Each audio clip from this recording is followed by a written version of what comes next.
అటు 10 కేసులు 50 కేసులు పెట్టుకున్నారు, ఎప్పుడు కావాలంటే అప్పుడు వేసి వచ్చాయి నేను ఉద్దేశంతో. చంద్రబాబు నాయుడు గారిని అదుపులో పెట్టుకుంటానికి అనుకుంటా అంటే కేంద్రానికి తెలియకుండానే దక్షిణాదిన స్టాల్ వాట్ పొలిటీషియన్ అయిన చంద్రబాబు నాయుడు అరెస్ట్ చేసి 3 రోజులు జైల్లో పెట్టే ధైర్యం ఉంటుందండి? ఎంత ఒక్కడైనా ఆయన తెలియకుండా జరుగుద్దా? అప్పుడు ముఖ్యమంత్రి గారు విదేశంలో ఉంటారు, కేంద్రం ఉండాలని తెలియకుండానే జరుగుతుంది ఇది. ఆయన పెట్టి వేధింపులు, నేనంటే కేసులు వేధింపులు చేసింది, అంత నానా హింసలు పెట్టింది తప్పు కదా. ఆఖరికి వాళ్ళే విడిపించినట్టు మళ్ళీ కళ్యాణ్ బాబు వచ్చి నేను మీతో ఉంటానని మాట్లాడారు, విషయం చూశారు మీరు. ఆయన అప్పటికే భారతీయ జనతా పార్టీలో పొత్తులో ఉన్నారు. చేసినట్టు వచ్చి ఇవాళ అందుకని వాళ్ళు ఫినిష్ చేసిన ముందర ఏమనుకున్నారు, చంద్రబాబు నాయుడు గారిని లొంగ తీసుకోవాలనుకున్నారు. ఇప్పుడు చంద్రబాబు నాయుడు గారు కూడా జగన్ గారిని తట్టుకోవడం కష్టం అనుకునే ఉద్దేశంతో అందరం ఆయన సలహాదారు ఎవరో దిక్కుమాల సలహాదారులు కొంతమంది ఆయన తెలియదు కానీ ఇంతకుముందు ఆ పరకాల గారు పట్టుకున్నారు సలహాలని. ఆయన వెళ్ళిపోయి అనుకుంటే మారి మంచి మనిషి అయిపోయారు ఆయన, ఆ పక్కన పెడదాం. కానీ వాళ్ళ ఈయన భయభ్రాంతికి గురి చేశారు, అమ్మో అని చేస్తాను తీసుకెళ్ళి భారతీయ జనతా పార్టీ వాళ్ళు. ఆ టైంలో సర్వేలు చూసుకుంటే బీభత్సంగా 150-160 వచ్చేటట్టు కనపడుతుంది. అందరూ లట్టుకుమని వేసుకొని వచ్చి 0.5 లేని వాళ్ళకి 25% సీట్లు తీసుకున్నారు. ఇచ్చిన ఆయనకి బుర్రలేదు, తీసుకున్న వాళ్ళకి సిగ్గు ఎలాగో ఉండదు. అంటే ఇదంతా బీజేపీ బీజేపీ ఉత్తర భారత బీజేపీ కాదండి. బీజేపీ అని శ్యామాప్రసాద్ ముఖర్జీ గారు లాంటి గొప్ప మహానుభావుడు, మదన్ మోహన్ మాలవీయ గారు స్థాపించిన 1915 పార్టీ. అలాగే ముఖర్జీ గారు అంటే ప్రాణాలు అర్పించాడు కాశ్మీర్ కోసం, దేశం కోసం. వాజ్పేయి గారు గొప్ప పార్టీ, సికిందర్ భక్త్ గారు, అనేక మంది ఉన్న పార్టీ, మురళీమోహన్ జోషి గారు, అద్వానీ గారు ఉన్న పార్టీ. ఆ పార్టీ భారతీయ జనతా పార్టీ. ఇది వ్యాపారులు వెస్ట్ ఇండియా ఆదాని గారి పార్టీ, అందుకని ఉత్తర భారతీయ ఆదాని గారి పార్టీ. ఈ పార్టీ మాత్రం ఇవాళ ఫినిష్ చేయడానికి చూస్తే చంద్రబాబు నాయుడు గారు సీజన్ పొజిషన్ గారు ఆయన నెమ్మదిగా లైన్లో పెట్టి భయభ్రాంతులు గురి చేసి పక్కన పెట్టుకున్నారు. ఇక ఆ పార్టీ ఫినిష్ చేయడం కష్టం కాబట్టి జగన్మోహన్ రెడ్డి గారిని పడ్డారు. ఈయన అమాయక చక్రవర్తి. నేను 10 సార్లు చెప్పాను, లాస్ట్ టైం చెప్పా, మిమ్మల్ని మీరు ఆనందిస్తూ ఉన్నారు. ఆ రోజు ఎల్వి సుబ్రహ్మణ్యం గారిని, ద్వివేది గారిని, ఆర్ కృష్ణ చాలా మందిని దింపి చంద్రబాబు నాయుడు గారు తన ముఖ్యమంత్రి ఉండగా తన సెక్రటరీ తనే నేల మీద కూర్చుని ధర్నా చేసే దౌర్భాగ్య పరిస్థితి కల్పించింది కేంద్ర ప్రభుత్వంలో ఉన్న ఉత్తర భారతీయ జనతా పార్టీ. మీరు ఆనందిస్తున్నారు, రేపొద్దున మీకు ఇదే పరిస్థితి వస్తుంది. జగన్మోహన్ రెడ్డి గారు గుర్తుంచుకోండి, ఉత్తర భారతీయ జనతా పార్టీ ఆడే కుట్రలో భాగం కావద్దు.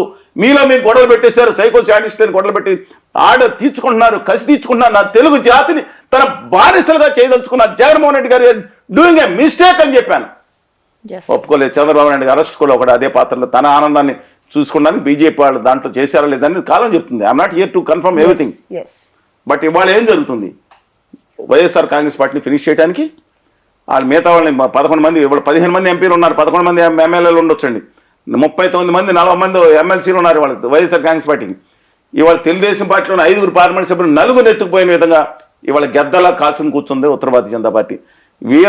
వినయంగా తను కూర్చొని తన శక్తినంతా తీసుకెళ్లి బీజేపీ దగ్గర తాకట్టు పెట్టిన, రాష్ట్ర ప్రయోజనాలే పక్కన పెట్టిన జగన్మోహన్ రెడ్డి గారిని స్పేర్ చేయలేదు. చంద్రబాబు నాయుడు గారు 4 సంవత్సరాలు ఎంత విధేయంగా ఉన్నారు జగన్ రాష్ట్రం కోసం, తన అమరావతి కోసం కేంద్ర ప్రభుత్వం దగ్గర స్పేర్ చేయలేదు. ఇవాళ ఆయన్ని తగ్గించేసి ఆయనకి కాంగ్రెస్కి సగం ఓట్లు పంచేటట్టు చేసుకుని తర్వాత తెలుగుదేశం పార్టీని వేసేయడానికి కూడా సిద్ధపడుతుందండి. దయచేసి ప్రతి ఒక్కరికి తెలిసింది, ఉత్తర భారతీయ జనతా పార్టీని నమ్మొద్దని చెప్తున్నాను. ఆ కుట్రలో దయచేసి భాగం కావద్దని ఇవాళ రైట్ టైం వచ్చింది, కేంద్రంలో తమ మీద ఆధారపడి వచ్చింది, రేపొద్దున బ్యాకప్ పెట్టుకుంటున్నారు. ఆ లోపే దయచేసి చంద్రబాబు నాయుడు గారు ఇవాళ ఆయనకి ఇవాళ ప్రమాణ స్వీకారం చేయబోతున్న సందర్భంలో కూడా ఖచ్చితంగా శుభాభినందన తెలుపుతున్నాను. మన రాష్ట్రం కోసం ఒక ముఖ్యమంత్రిగా 164 స్థానాలు సునామీతో వచ్చిన వారికి, అలాగే అండగా ఉన్న కళ్యాణ్ బాబు గారికి, అలాగే మంత్రివర్గంలో ప్రమాణ స్వీకారం చేయబోయే అందరికీ కూడా నేను శుభాభినందన తెలుపుతున్నాను. మంచి జరగాలని కోరుకుంటున్నాను. 6 దాని గురించి కూడా మాట్లాడదాం, కేంద్ర మంత్రి గురించి. వాళ్ళు చాలా జాగ్రత్తగా ఉండాలని చెప్పి మాత్రం కోరుకుంటున్నాను. ఇప్పుడే రైట్ టైం. 4 రోజులు అయితే మీరు సాధించుకునేది కష్టం అవుతుంది. ఇప్పుడు రైట్ టైం కాబట్టి సాధించుకోమని చెప్పి మై హంబుల్ రిక్వెస్ట్ వినయంగా వారిని అడుగుతా ఉన్నాను. సార్, గతంలో మేనిఫెస్టోలో హామీలు చాలా తక్కువ, ఇప్పుడుతో పోల్చుకుంటే ఇప్పుడు చాలా ఎక్కువగానే ఇచ్చారు గతంతో పోల్చుకుంటే. సో మరి అవన్నీ నెరవేరుస్తారా? అది సాధ్యమేనా? పార్టీగతంగా మాట్లాడుకోవాలి. కొంతమంది బాధలు అవుతాయి, మనోభావాలు, వీళ్ళ మనోభావాలు దెబ్బతింటూ ఉంటాయి. ఎన్నిసార్లు నాకు ఎంఐఎం పార్టీ, సిపిఐకి, సిపిఎంకి, కాంగ్రెస్కి, తెలంగాణ రాష్ట్రానికి, తెలుగుదేశానికి, వైకాపాకి, డిఎంకేకి అన్నిటికీ ముందు పెట్టారు. ఇక రిపబ్లికన్ పార్టీ, డెమోక్రాటిక్ అమెరికాల పార్టీ పెట్టారు దిక్కుమాలి బ్యాచ్లు. ఒకటి చెప్తా ఉన్నాను, హామీలు అమలప్పుడు చంద్రబాబు నాయుడు గారు ఏమన్నారండి, ఈ 13,000 ఇస్తేనే, లేకపోతే వాలంటీర్కి 5,000 ఇస్తేనే, లేదంటే ఏదైనా కానీ ఏదైనా చెప్పని ఈ ఫ్రీలు ఇస్తూ ఉంటే శ్రీలంక అయిపోతుందని చెప్పి, వెంజువల్ అయిపోతుందని అందరూ అన్నారు కదా. వాలంటీర్లకు జగన్మోహన్ రెడ్డి గారు రూపాయి పెంచారా? 100% పెంచింది కూటమి హామీ. కానీ ఇప్పుడు కట్ చేసేస్తారు. దాన్ని స్ట్రీమ్ లైన్ చేసి చాలామంది తీసేసే అవకాశం కనపడతా ఉంది. రెండోది, సచివాలయ ఉద్యోగులు తీయడానికి వీలేదు, ప్రభుత్వ ఉద్యోగులు వాళ్ళు. ఎస్. సరే, రెండో విషయం ఏంటంటే 4,000 పెన్షను, పాత 2-3 వేలు కూడా కలిపి ఇస్తారని చెప్తున్నారు. జూలై 1వ తారీఖున ఇవ్వాల్సిన బాధ్యత కేంద్రం వైపు చూడాలి. ఒకటి అది కాకుండా ప్రతి మహిళకి ఇంకా కండిషన్స్ నాట్ అప్లైడ్. ఎస్. 18 ఏళ్ళు దాటిన ప్రతి మహిళకి పాకెట్ మనీ కిందో ఆసరా కిందో 1,500 రూపాయల సంవత్సరానికి 18,000 ఇవ్వాలి. ఈ పెన్షన్లు కూడా ఎప్పుడు 59 వరకు, SC ST BC మైనార్టీ మహిళ అయితే 50 ఏళ్ళ వరకు. ఇప్పుడు ఈ పెన్షన్ వచ్చే వాళ్ళు కూడా 60 ఏళ్ళ నుంచి 50 ఏళ్ళు తగ్గిస్తున్నారు. SC ST BC మైనార్టీలు వాళ్ళే దాదాపు 70% ఉన్నారు పాపులేషన్. అందువల్ల దీంతో పాటు 3 గ్యాస్ సిలిండర్లు, 4వదేమో ఎమ్మెల్యేలు కొంతమంది చేశారు. ఇక దాంతోపాటు ఉచిత బస్సు ప్రయాణం జిల్లా స్థాయిలో అనుకోవచ్చు. అక్కడ అందరూ దెబ్బలాట వేసుకుంటారు. బస్సు విశాఖపట్నం వరకు వెళ్తుంది అనుకోండి, సింహాచలం వాళ్ళు బయలుదేరి చెప్తున్నానండి మేము అన్నవరం వస్తున్నాం అన్నారు అనుకోండి, జిల్లా దగ్గర దింపేస్తే కుదరదు కదా. అక్కడ చిన్న చిన్న విషయాలు బట్టి రద్దుకోవచ్చు. ఇది ఎంతమంది పిల్లలు ఉన్నా సరే ఇవన్నీ దీంతో పాటు ఇంకా కార్యక్రమాలు చాలా ఉన్నాయి. ఇవన్నీ చేయటం కొంచెం కష్టసాధ్యం. కానీ జగన్ గారు తను చేసింది అమలయ్య చేసినప్పుడే ఓడించి ప్రజలు ఇది చేస్తే ఇంక మన కూడా ఓడిస్తారు, ఇది అనవసరం అనుకోడు కూడా వచ్చేది. కేస్ స్టడీ అయింది, ఇండియాలో కేస్ స్టడీ అయింది. నా అభిప్రాయం ప్రకారం బడ్జెట్ కోసం 70,000 కోట్లు అదనంగా దీన్ని ఖర్చు పెడుతున్నారని ఆ రోజు ఆరోపించిన నేపథ్యంలో ఇప్పుడు కొత్తగా పెట్టిందని ఇంకో 70,000, 80,000, 90,000 కోట్లు అవుతుందంట. అంటే 5 ఏళ్ళు ఎంత అవుతుందండి? 4 లక్షల కోట్లు. అమరావతి మాత్రం self finance project. I totally support Amaravati అండి. అమరావతి మహిళల మీద కానీ వాళ్ళు చేసిన దౌర్జన్యాలు కానీ క్రితం ప్రభుత్వం totally I against that. It is self financing project. I can explain you in detail. But సమాంతరంగా ఇచ్చాప నుంచి హిందూపురం కూడా డెవలప్ చేయాలని కోరుకుంటున్నాను. అమరావతి వరకు it will sustain, it may take some time, it will sustain. కానీ మిగతా విషయాల్లో మాత్రం చాలా కష్టం అవుతుంది. కేంద్ర ప్రభుత్వ సహకారం రావాలంటే ఖచ్చితంగా హోదా విభజన హామీలు తెచ్చుకుంటే కనుక అది సాధ్యమే. సాధ్యం అవున దుర్మార్గులు, దుష్టులు, నీచులు అనే పదం వాడుతున్నా. ఆంధ్రప్రదేశ్ విభజన హామీలు ప్రత్యేక హోదా వద్దనే వాళ్ళు నీచుల కింద లెక్క. వాళ్ళు ఇవాళ కొత్తగా ఉత్తర భారతీయ జనతా పార్టీ బ్యాచ్ కథలు అల్లుతా ఉంది. ఈశాన్య రాష్ట్రాలకు ఇస్తున్నారు.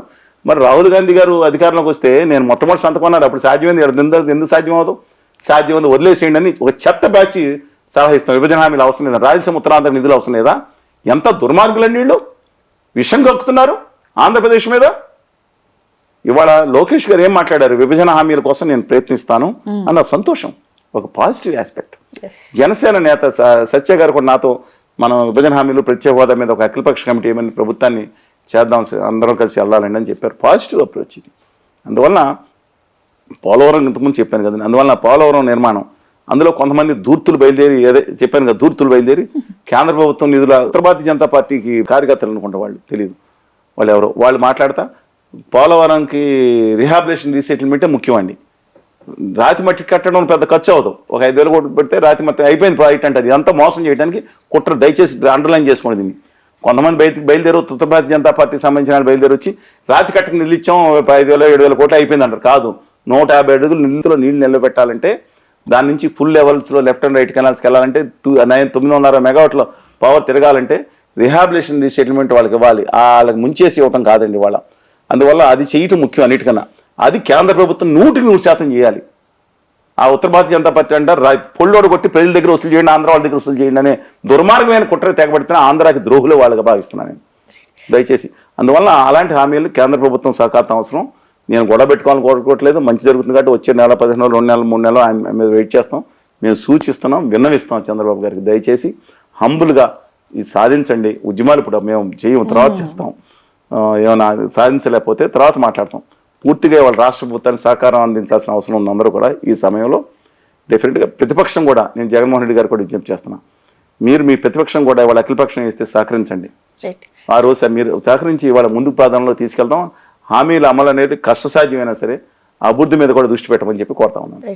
సో ఒకవేళ అమల్లోకి చేయాలని ఒక్క పార్టీకైనా ఆలోచన ఉంటే ఈ 3 పార్టీలు ఒక బాట మీద వెళ్తాయి అంటే, ఒక ఆలోచన అంటే చంద్రబాబు గారి ఆలోచన మీద ఈ 2 పార్టీలు కూడా ఏకీభవిస్తాయి. ఇంకే పార్టీ లేవా ఆంధ్రప్రదేశ్లో? సిపిఐ వామపక్ష పార్టీలు లేవా?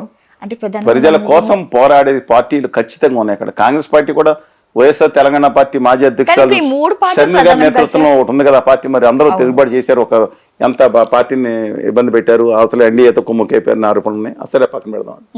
అందులో అద్భుతమైన నాయకులు ఉన్నారు కాంగ్రెస్ పార్టీలో. రాహుల్ గాంధీ ఈ విషయంలో మాత్రం రాహుల్ గాంధీ గారికి ఆంధ్రప్రదేశ్ ప్రత్యేక హోదా ఆ విషయంలో సెలెక్ట్ చేయాల్సింది. సో మరి ఒకవేళ చంద్రబాబు గారు అమలు చేద్దామన్న ఆలోచనలో ఉంటే ఈ రెండు పార్టీలు మరి ఏకీభవిస్తాయా, సపోర్ట్ చేస్తాయా, ఎలా? ప్రత్యేక హోదాకు విభజన హామీల కోసం 100% వైఎస్ఆర్ కాంగ్రెస్ పార్టీ సపోర్ట్ చేస్తానని భావిస్తున్నాను. సిపిఐ సిపిఎం పార్టీలు ఉద్యమ పార్టీలు ఉన్నాయి. కాంగ్రెస్ పార్టీ నినాదమే అదే రాహుల్ గాంధీ గారు చెప్పిన తర్వాత అవుతుంది. రాష్ట్రంలో ప్రజానీకం 90% మంది మరి ఉత్తర భారత జనతా పార్టీ మాయలో పడి ఆంధ్రప్రదేశ్ మీద విషం గక్కే వాళ్ళు తప్ప ఖచ్చితంగా ప్రతి ఒక్కరు చంద్రబాబు నాయుడుగా తీసుకునే తమ హక్కుల కోసం, విభజన హామీల కోసం ఆయన ఏదైతే తీసుకున్నారో ప్రతి ఒక్కళ్ళు మద్దతు ఇవ్వాలని కోరుతా ఉన్నాను. ఇవ్వని వాళ్ళు ఆంధ్రప్రదేశ్కి ద్రోహమే. వాళ్ళు దొంగ కబుర్లు చెప్పేవాళ్ళు, ఇది అక్కర్లేదని అటు ఇటు ఆడేవాళ్ళు మాత్రం ఆంధ్రప్రదేశ్కి అన్యాయం చేసేవాళ్ళు కానీ భావిస్తున్నాను. Let us support the chief minister Chandrababu Naidu గారి ఇష్యూ కాదు, ఆంధ్రప్రదేశ్ ముఖ్యమంత్రిగా ఉన్నారు కాబట్టి let us support him in this cause. నేను మిగతా ఇన్ దిస్ కాజ్ సపోర్ట్ చేద్దాం. రాష్ట్రం బయటపడే అవకాశం ఉంది. రాష్ట్రం చచ్చిపోలేదు, జనాలను చచ్చిపోలేదు, ఏమో నాశనం అయిపోయింది. 50 ఏళ్ళు అంటున్నది. 50 ఏళ్ళు అనే ఆయన చేసిన దుర్మార్గ పాలన కొంత ఉంది, కొన్ని మంది పని చేసి ఉండొచ్చు. రాష్ట్రంలో అద్భుతమైన యువత ఉన్నారు. ఇవాళ ఎక్స్పోర్ట్స్ 1,60,000 కోట్లు పెరిగిపోయినాయండి. చాలామంది తెలియదు. 2019 మీద పోల్చుకుంటే ఇండస్ట్రీస్ కొన్ని రామరాజు లాంటి పంపిస్తారు బలవంతాన్ని, దుర్మార్గం. కానీ మిగతా చోట్ల పాజిటివ్. అందుకని రాష్ట్రం చచ్చిపోలేదు, యువత ఉన్నారు, సంపద ఉంది. ఓన్లీ కావాల్సిన కేంద్రం అండ, ప్రత్యేక హోదా, విభజన హామీలు. లేదంటే అక్కడక్కడ ఏదో ఫ్యాక్టరీలు వస్తూ ఉంటాయి, ఏదో డామ్ డిస్కొని టీవీలో వేసేస్తారు, వచ్చేసినాయి అని. లులుమాలు వచ్చేసింది, 1,00,000 ఉద్యోగాలు పోయినాయని. ఆ లులుమాల్ లేదంటే హైదరాబాద్లో అందరూ మంజరి మాల్ అని ఒక మూసేసిన మాల్ ఒకటి ఉంది. ఆ మాల్లో తీసుకెళ్ళి 4 ఫ్లోర్లు పెట్టారు. చూడండి, 1,00,000 ఉద్యోగాలు లేదు, పోస్టలైజ్ చేసుకుంటున్నారు. లులుమాల్ 1,00,000 ఉద్యోగాలు వచ్చేస్తుంది. దాని గురించి కాదు. అక్కడ పెద్ద పెద్ద కంపెనీలు, ఇన్ఫోసిస్ లేదంటే హెచ్సిఎల్ అప్పుడు ప్రయత్నం చేశారు. అలాంటివి కనుక వస్తే సాఫ్ట్వేర్ అద్భుతంగా డెవలప్ అవుతుంది. ఇండస్ట్రీస్, క్యాన్సలరీస్, అద్భుతమైన సీ కోస్ట్ ఉంది, అద్భుతమైన యువత ఉన్నారు, ప్రజలు ఉన్నారు. అందుకని రాష్ట్రం చచ్చిపోలేదండి. ఏమో అది శ్మశానం నుంచి నిలబడ్డ అలానే మాటలు మాట్లాడద్దు. ఆంధ్రప్రదేశ్ శ్మశానం అనే వాళ్ళు ఆంధ్రప్రదేశ్ ద్రోహులు. అప్పుడు అమరావతి అన్నారు కదా కొంత చెత్త ఫెలోస్. అందువల్ల దయచేసి ఆంధ్రప్రదేశ్ని ఎప్పుడు అనొద్దు. జీవం ఉన్న ప్రాంతం కాకపోతే అన్యాయం చేసింది కేంద్రం, దాన్ని ఆదుకోవాలనుకో.